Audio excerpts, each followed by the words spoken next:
Քաղաքական համակարգի որոշ ներկայացուցիչներ ցավոք սրտի առաջնորդվում են շապոկլյակի գաղափարախոսությամբ, որ լավ գործեր անելով,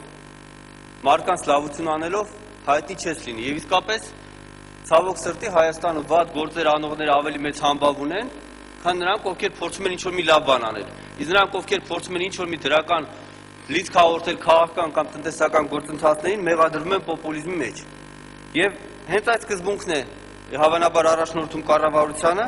որը մշտապես մեր խմբակցության կողմից առաջադրված բազմաթիվ օրինագծեր տապալում է եւ ցավոք սրտի քաղաքական մեծամասնությունը առանց նայելու որպես կանոն, որովհետեւ գուցե բացառություն է մեր տնտեսական հարցերի հանձնաժողովը, որպես կանոն հենց նայում է տեսնում է, որ ընդդիմության կողմից, դաշնակցության կողմից ներկայացված օրինագիծ է, անպայման տալիս է բացասական եզրակացություն, եթե նույնիսկ հոգու խորքում падգամավոր, իշխանական падգամավորը համաձայն է իր ընդդիմադիր գործընկերոջ հետ, որովհետև կառավարության եզրակացությունը շատ ավելի իր համար կարևոր է լինում։ Հետո էլ ասում ենք օրենսդիր մարմնի դերի բարձրացման մասին։ Եվ հենց այդ սկզբունքն է գործում այն ժամանակ, երբ դաշնակցություն խմբակցությունը առաջարկում է կենսապահովման նվազագույն բյուջեն համարել աղքատության շեմ ևս դրա վարել սոցիալական քաղաքականությունը, մեզ մերժում են պաշտոնապես ասելով, որ փող չկա, ձեռետել դե կողքից սենց թերթերով բանով, բա պոպուլիզմ են անում կամ նախընտրական շոու։ 4-5 տարի է ինչ դրական բան անում ենք, ասում են շոու են սարքում կամ պոպուլիզմով է զբաղված։ Գազի խնդիրը, որ այդքան բարձրացրեցինք, առաջարկեցինք ժամանակավոր հանձնաժողով ստեղծել, բոլորը գիտեն այդ խնդիրը կա, իրականում խնդիրը գոյություն ունի, կառավարության ներկայացուցիչը ասում է այս ամբիոնից, ասում է դե շոու են անում էլի։ Առաջարկում են նվազագույն աշխատավարձը բարձրացնել, փող չկա, ձեռետել ասում են ընդդիմությունը փորձում է դիվիդենդներ քաղել։ Ասում ենք նվազագույն աշխատավարձը եկամտահարկով պետքա չհարկվի, նույնպես պարզում է քաղաքական ինչ-որ դիվիդենդներ են քաղում։ Այսինքն ցանկացած առաջարկություն, որը ուղղված է սոցիալական վիճակի բարելավմանը եւ քաղաքացիների կենսամակարդակի բարձրացմանը, քաղաքական իշխանությունը մերժում է, պատճառաբանելով բյուջեի բացակայությամբ, գումարների բացակայությամբ, նույնիսկ ամենաչնչին, նույնիսկ ամենափոքրիկ նախաձեռնությունները, օրինակ նույն այն օրինագիծը զինծառայողների սոցիալական վիճակին առնչվող, ինչի մասին խոսեց մեր խմբակցության ղեկավար Վանո Վանեսյանը, նույնպես մերժվում է, որովհետև դա գալիս է ընդդիմության կողմից եւ հանկարծ անհանգստանում է քաղաքական մեծամասնությունը կամ ավելի ճիշտ կարելի ասել կառավարությունը, որ հանկարծ կարող է դրական ինչ որ մի ալիք գա ի օգուտ դաշնակցությանը։ Եվ ցավալին եւ ամենահետաքրքրականը այն է, որ այս իրավիճակը նաեւ կառավարություն եւ քաղաքական մեծամասնության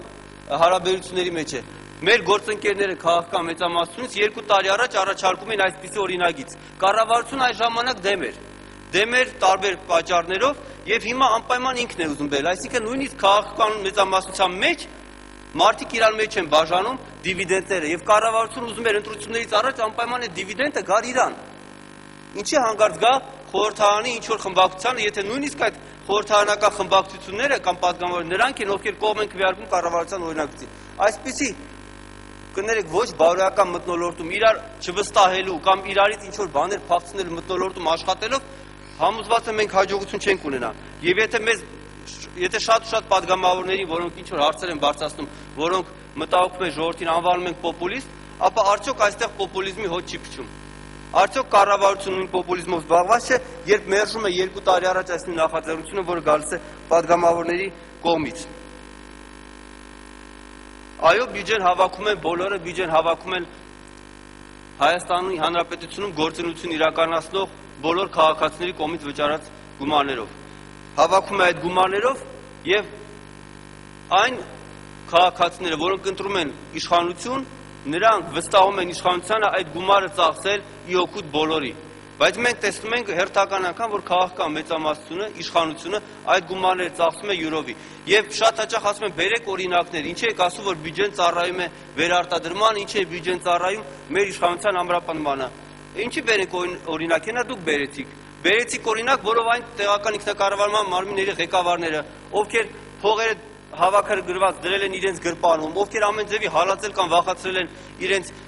գյուղի բնակիչներին, ովքեր հիմա նաև բերելու են ձայներ հանրապետական կուսակցության համար, այսօր այդ մարդկանց մենք ամնիստիա ենք տալիս։ Ինչ եք ամնիստիա տալի։ Գնացեք հենց իրանցից պահանջեք այդ գումարները, որոնք իրենք տարիներ շարունակ չեն հավաքագրել։ Մինչև վերջի շրջանել ասում եք կան մարդիկ, որոնք չեն հավաքում։ Հիմա էլ մենք 10 տարով այդ ժամանակը տալիս ենք, որ ինչ լինի։ Այդ տեղական ինքնակառավարման մարմնի ղեկավարը ոչ մի բան չանի,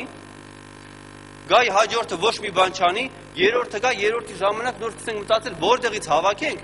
10 տարի առաջ հավաքված գումարը եւ գուցեև պարզի, որ ժամանակին քաղաքացին պարտաճանաչեմ ուծել է եւ հենց տեղական ինքնակառավարման մարմնի ղեկավարի պատճառով որ այդ գումարները չեն մուտքագրվել տեղական ինքնակառավարման մարմնի բյուջե։ Եվ այստեղ մեխանիզմը շատ հստակ է։ Ժամկետը թող մնա փոքր, թիմի ղեկավարը եթե չի կարողանում հավաքել այդ գումարը, թող ժամանակին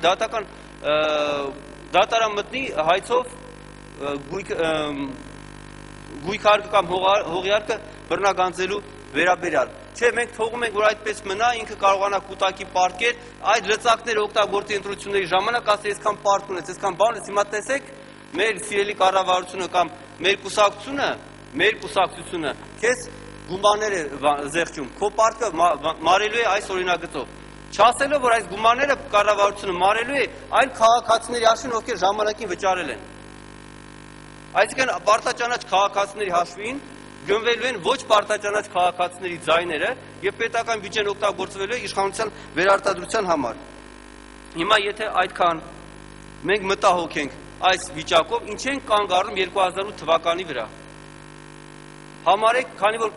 48 ժամյա ռեժիմ է, 24 ժամ առաջինից երկրորդ եւ եւս 24 երկրորդից երրորդ, մենք փորձ ենք գրավոր գրել, բայց անկախ ամեն ինչից, պարոն Տեր-Պետրյան, համարեք, սա մեր խմբակցության պաշտոնական առաջարկը, եթե այդպես է, ուրեմն եկեք ոչ թե մինչև 2008 թվականը, այլ գրենք արտոնություն մինչև 2012 թվականի հունվարի 1-ը, մանավանդ որ ասում եք հիմա 93-ից 97% հավաքագրում ունենք, ապա ինչ ենք 2008-ով սահմանափակում։ Մինչև 2011 թիվը ներառյալ եկեք արտոնություն տանք, 2012 թվականից պարտաճանաչ այդ գումարները հավաքենք, ժամկետը վաղեմիության չերկարացնենք, որպեսզի հենց այդ ժամանակահատվածի տեղական ինքնակառավարման մարմնի ղեկավարը պատասխանատվություն կրի իր կողմից չհավաքված գումարների համար, իսկ եթե ինքը իսկապես ի վիճակի չի հավաքել, ապա թող դիմի դատարան։ Այդ ժամանակ մենք կհասկանանք ինչ է կատարում։ Հակառակ դեպքում մենք կարող ենք ասել, եթե մեր առաջարկությունը չընդունվի, որ իսկապես այստեղ մենք գործ ունենք օրինականացված ընտրակաշառքի հետ։